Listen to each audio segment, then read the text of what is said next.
Welcome अमर sir YouTube channel, इस पर आप सबों का स्वागत है। आज मैं मिससेलेनियस वर्ड प्रॉब्लम्स के कुछ सुंदर क्वेश्चन करने वाला हूँ। हर तरह के एग्जाम के लिए बहुत फायदेमंद होगा। IBPS PO प्री का जो एग्जाम होने वाला है उसके लिए आपके कॉन्फिडेंस को काफ़ी आगे बढ़ाएगा। टेलीग्राम चैनल अमर सर कॉम्पिटिटिव एग्जाम पर इसका PDF मौजूद रहेगा। आप वहाँ से इसको डाउनलोड कर लेंगे और प्रैक्टिस करेंगे। इंग्लिश हिंदी दोनों में ये आपके लिए बहुत फायदेमंद साबित होगा। आइए हम लोग आगे बढ़ते हैं।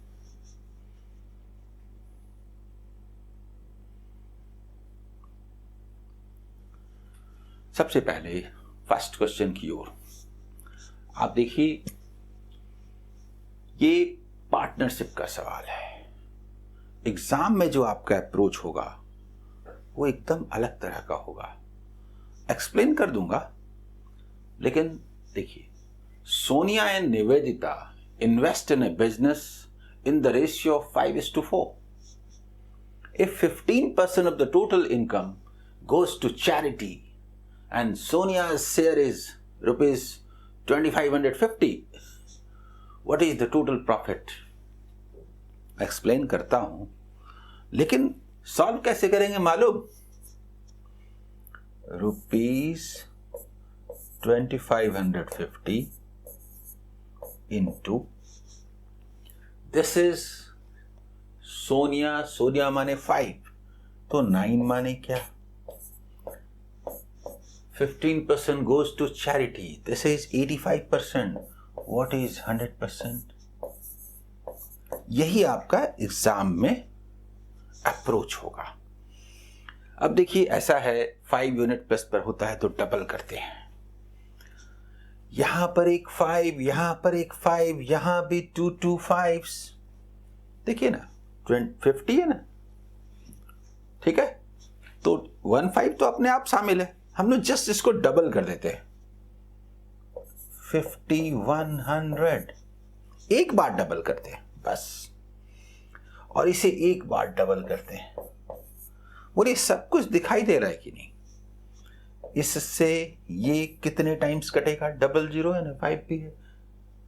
इससे 30 टाइम्स, इससे 6 टाइम्स। 6 into 9 54 rupees 5400 answer. मैं बताता हूं करना कैसे है, किया क्या जाना है। ये समझ तो गए? चलिए अगले पेज में डिटेल लिख के बताता हूं। देखिए, ऐसा है कि ये है टोटल प्रॉफिट। देखिए, टोटल प्रॉफिट, ठीक है,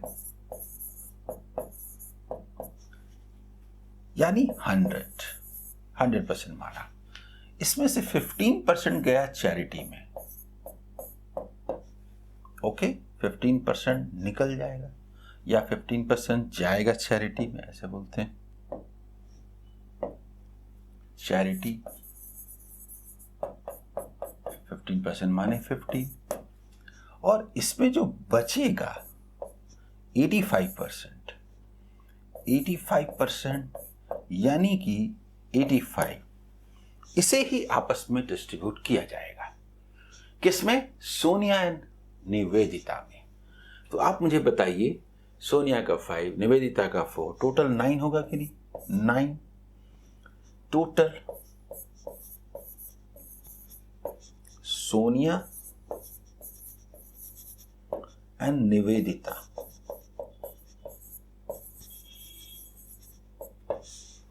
बोलिए। तो अब आप देखिए, ये है 5, ये है 4, टोटल है 9। 9 का मतलब 85, वो आगे जाना है। और हमें जो वैल्यू दिया हुआ है इसमें सोनिया का शेयर, तो this is equivalent to rupees 2550। What is 100? हमारी कहानी कहां से शुरू होती है, फिर से एक बार दिखा देता हूं। 2550 रुपीस 2550।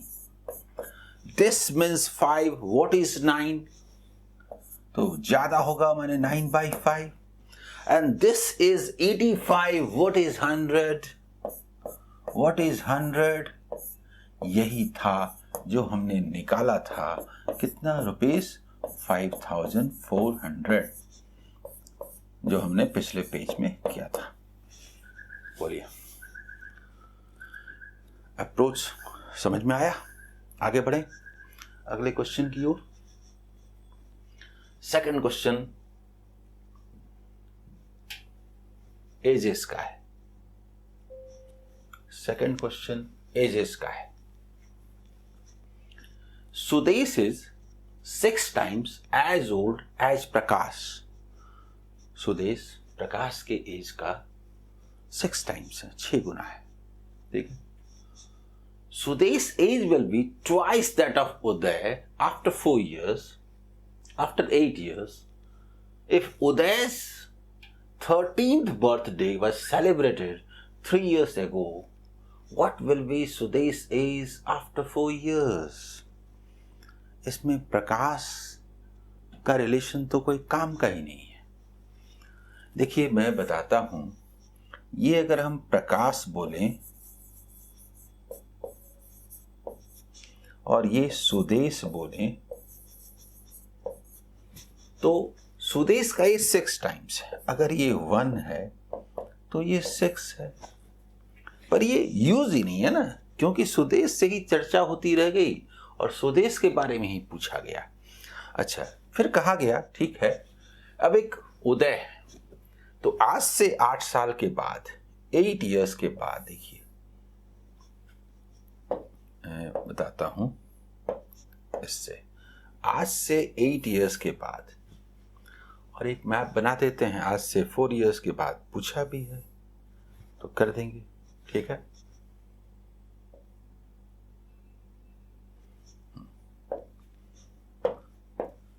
एट ईयर्स के बाद, after 8 years, after 8 years, Sudesh Uday की एज का डबल होगा। ठीक, उदय कौन है?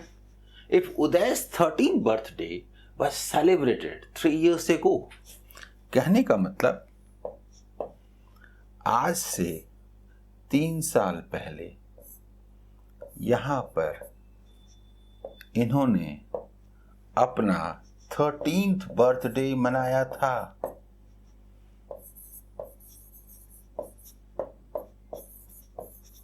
उदय ने 3 years ago।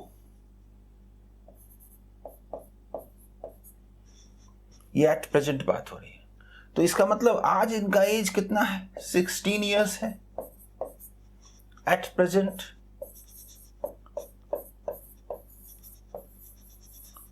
अभी, और आज से 8 years के बाद ये कितना होगा?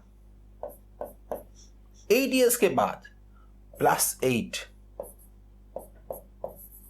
24 years होगा, और ये 24 का डबल है, तो ये कितना होगा?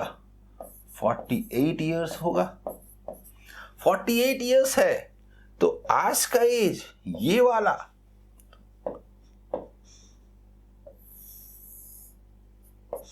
कितना होगा? तो -8, यानी कि 40 years होगा। अगर हमसे पूछता कि भाई प्रकाश का एज बताइए, तो 1/6 बोल देते, बोलिए 6 and 2/3 years। लेकिन प्रकाश का पूछा ही नहीं है, फिर दिया किस लिए? पूछा है कि आज से 4 साल के बाद एज बताइए। ये वाला एज जो है 4 साल के बाद बताइए, आफ्टर 4 years। तो बोल देते हैं +4, ये तो 40 + 4, 44 years आंसर। क्लियर? बोलिए, आगे बढ़े अगले क्वेश्चन की ओर। थर्ड क्वेश्चन देखिए, मेंसुरेशन का है। The breadth of A rectangular floor is half of its length. फिर आगे कहा गया तो मन करता है पहले बना ही देते हैं, पहले हम लोग इसको बना ही देते हैं। चलिए देखिए, ऐसे है,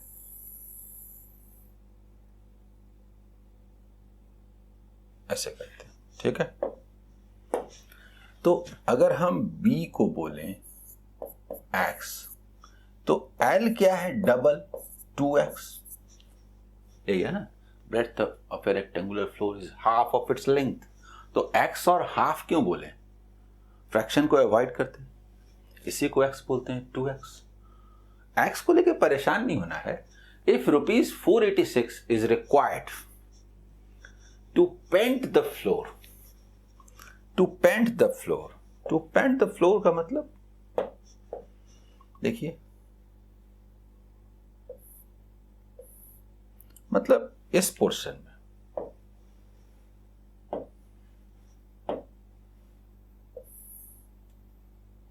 इस पोर्शन में अगर मान लीजिए पेंट किया जाए, पेंट किया जाए कुछ ऐसे, पेंट किया जाए, तो खर्च कितना आता है? 486 रुपीस। और रेट क्या है? 3 रुपीस पर मीटर स्क्वायर। तो इसका मतलब क्या हुआ? एरिया निकल गया, एरिया निकल गया ना, एरिया निकल गया, क्योंकि पेंट किया गया। इतना rupees per metre square. Area of the rectangle, area क्या होता है? L इंटू बी, और L इंटू बी का मतलब 2x इंटू एक्स, यानी x स्क्वायर। ये का मतलब x square is equal to 81। तो x का वैल्यू हुआ स्क्वायर रूट ऑफ 81 यानी 9। यानी हमें मालूम हो गया कि ये है 18 मीटर और ये है 9 मीटर। L और B मालूम हो गया। क्वेश्चन ये कह रहा है, then what is the area of the circle. अभी तक तो रेक्टेंगल था, सर्कल अप्रोक्सीमेटली, यानी पूरा निकलने वाला भी नहीं, आपको अप्रोक्सीमेशन करना है। हुज पेरीमीटर, रुकिए मैं एक फिगर बना देता हूं, ठीक है।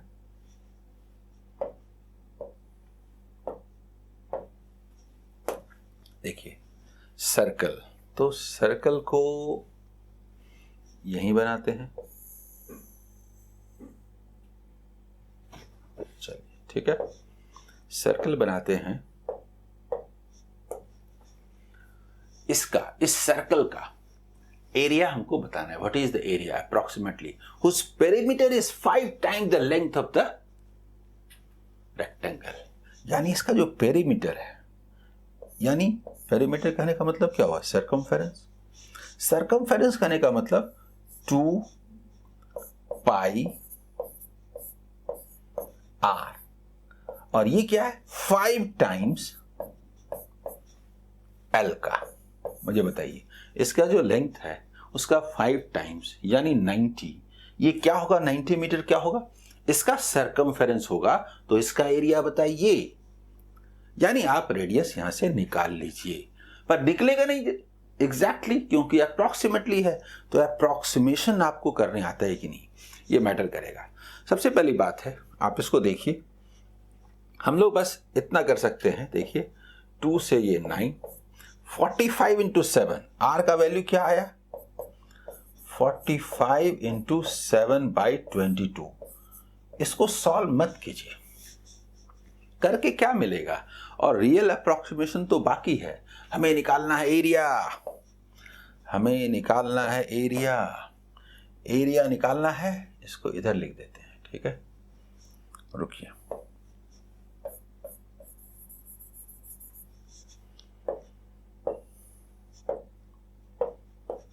ये 81 टाइम्स कटा था,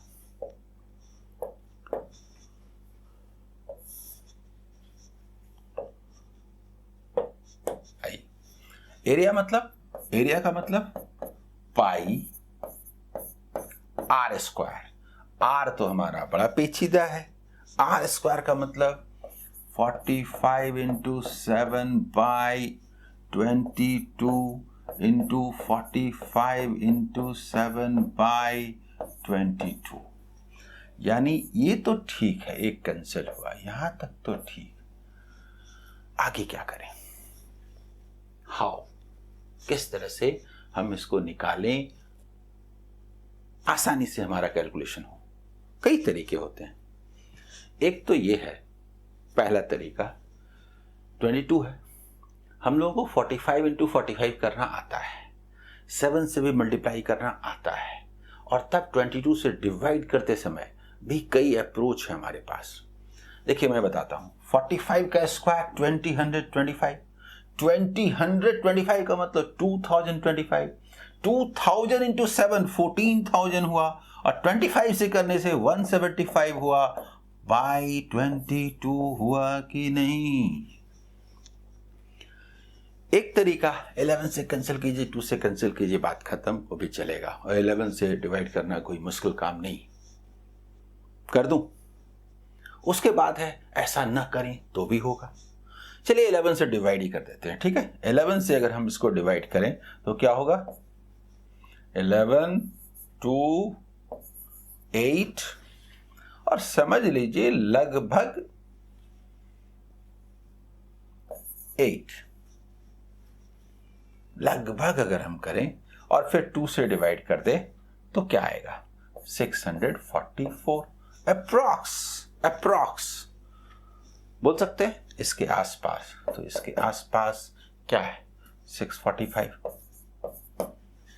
इतना मीटर स्क्वायर। आंसर बोलिए, होगा? अगला सवाल है एजेस का ही, सुंदर क्वेश्चन है। क्या अप्रोच होगा? देखिए, 4 years ago the ratio of half of Anita's age at that time and 4 times of Bablu's age at that time was 5:12। अब इसमें कभी कभी बहुत सारे स्टूडेंट को दिक्कत होती है। देखिए मैं बताता हूं, 4 years ago, चलिए 4 years ago चले जाते हैं। अनीता का एज A है और बबलू का एज B है, मान लीजिए 4 years ago। तो उस समय जो अनीता का एज था उसका हाफ बोलेंगे, ओके हाफ, और बबलू का जो एज था उसका 4 टाइम्स, ओके। इनका रेशियो 5/12 था, कोई दिक्कत नहीं है। देखिए तो A/B अगर हम रेशियो निकालें तो 10/3। मतलब आप ऐसा समझ जाइए कि क्वेश्चन में ये दिया हुआ है कि 4 years ago the ratio between the ages of Anita and Bablu was 10:3।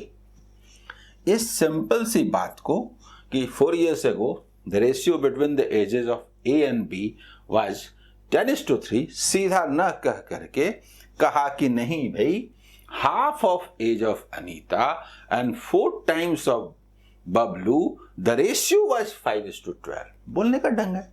Check करना चाहता था ये करने आता है कि नहीं। 4 years ago हमको रेशियो मालूम हो गया। आगे क्या है?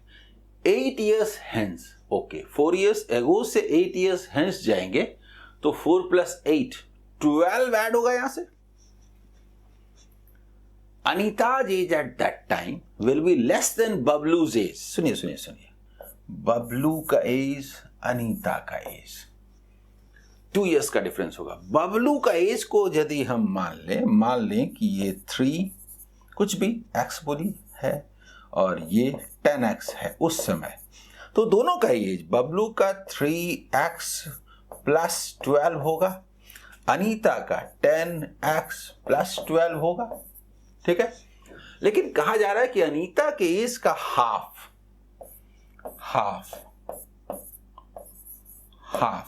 और बबलू का एज, इसमें जो डिफरेंस है, मतलब बबलू का एज बड़ा है, अनीता का कम है 2 से। अगर ये हाफ वर्ड यूज नहीं करता तब तो डिफरेंस नेवर अफेक्टेड हम लोग यहीं पर बोल देते 10 और 3 का डिफरेंस 7, 7 मीन्स दिस, लेकिन उसने हाफ कहा। अब देखिए अगर हम हाफ की बात करें तो ये हुआ 5x, 3x, उधर जाके 2x, और ये हुआ -6 +6 +6, 2 इधर आया 4, यानी कि x इज इक्वल टू 2। बोले एक लाइन में संभव है कि नहीं? What is Bablu's present age? तो भाई बबलू का अगर प्रेजेंट एज निकालना है तो 4 years ago 3x था, तो +4 होगा, यानी 3 into 2 + 4, यानी कि 10 years आंसर। रुकिए,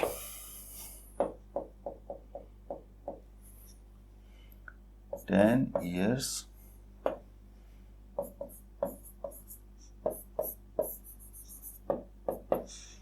ठीक है।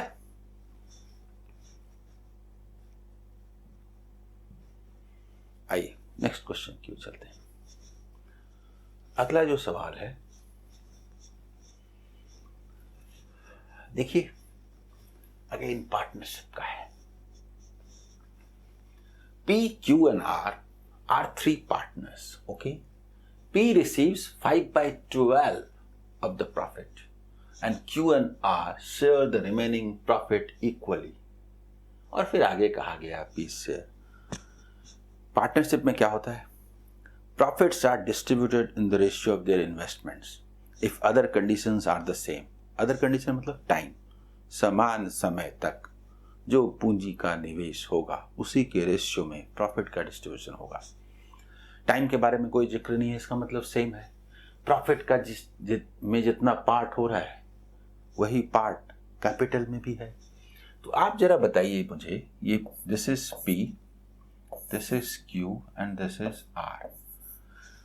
5/12 ऑफ द टोटल प्रॉफिट, अगर हम 12 माने तो 5 होगा P का, बाकी बचा 7, दोनों बांटेंगे हाफ हाफ। तो ये पॉइंट में क्यों लेने जाएं? 5/12 को 10/24 बोल देते हैं। ये जो 5/12 है इसको हम लोग 10/24 बोल देते हैं। 24 रुपीज प्रॉफिट हुआ तो 10 है P का, बाकी बचा 14, 7 है Q का, 7 है R का। ये अच्छा लग रहा है? जल्दी बताइए। होल नंबर में है, यही कैपिटल का रेशियो है, यही प्रॉफिट का रेशियो भी है। अच्छा, P's share is increased by ₹610 when the profit rises from 15% to 20%।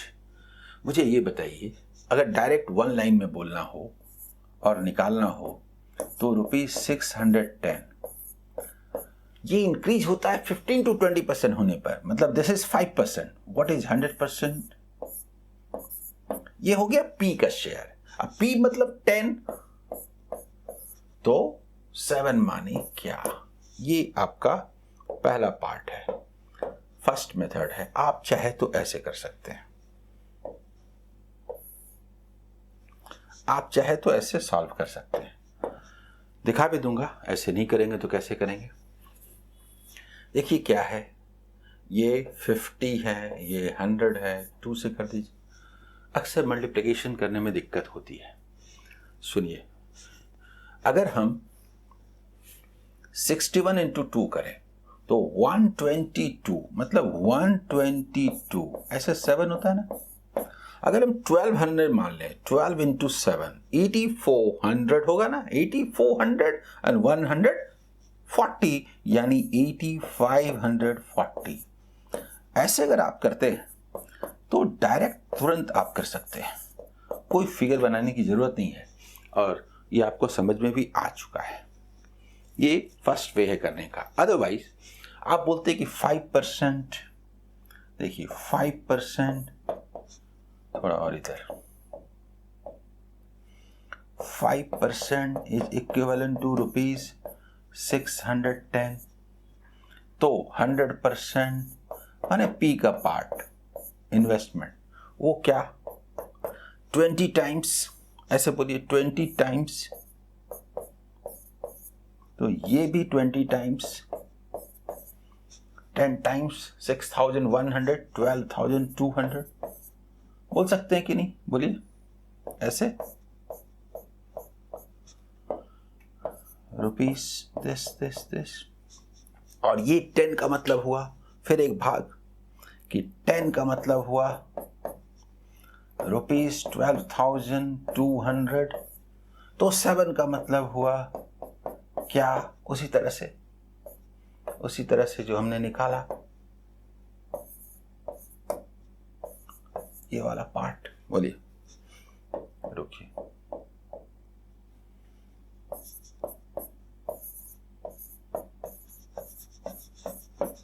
बोलिए ये समझ में आ रहा है? हम लोग डिफरेंट पार्ट में बांट देते हैं ताकि सुविधा हो समझने में।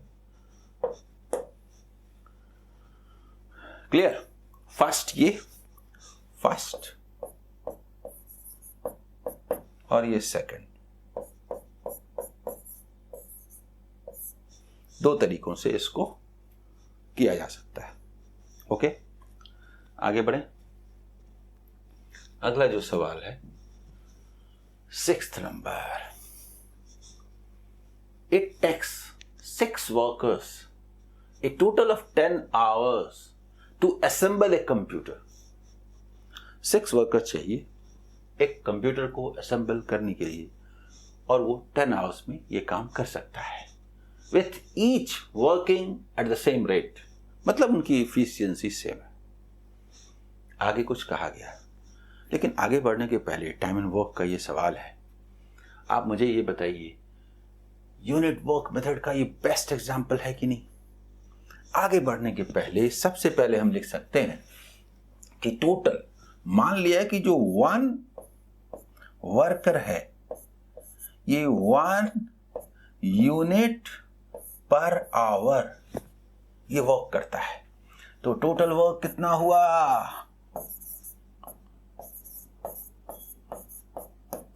1 वर्कर 1 यूनिट पर आवर, तो 6 वर्कर 6 यूनिट पर आवर इन 10 आवर्स 6 into 10 यानी कि 60 यूनिट्स हुआ कि नहीं? आगे पढ़ने का मन भी नहीं किया, ये काम कर ही लेते हैं ना, उसके बाद पढ़ते हैं। If 6 workers start at 9 a.m. and 1 worker per hour is added each hour from the beginning of 3 p.m. at what time will the computer be assembled? Time and work का इससे सुंदर क्वेश्चन नहीं हो सकता जिसमें सब कुछ टेस्ट हो जाए और बहुत आसानी से। बताता हूं बढ़िया से बताता हूं। सबसे पहली बात यह है, ये देखिए ये टोटल वर्क है। ओके, यही 60 यूनिट है। 6 वर्कर्स शुरू करते हैं 9 AM में और 3 PM के बाद ऐड होता है। चलिए यहां तक 3 PM लिख देते हैं, ठीक है। अब देखिए ये 9 AM है और ये 3 PM है,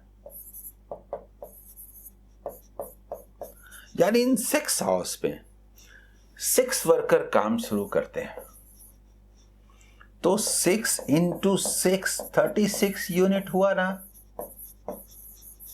जल्दी बोलिए, यानी टोटल वर्क में 60 में 36 हो चुका है, तो इसका मतलब 24 यूनिट्स बाकी है।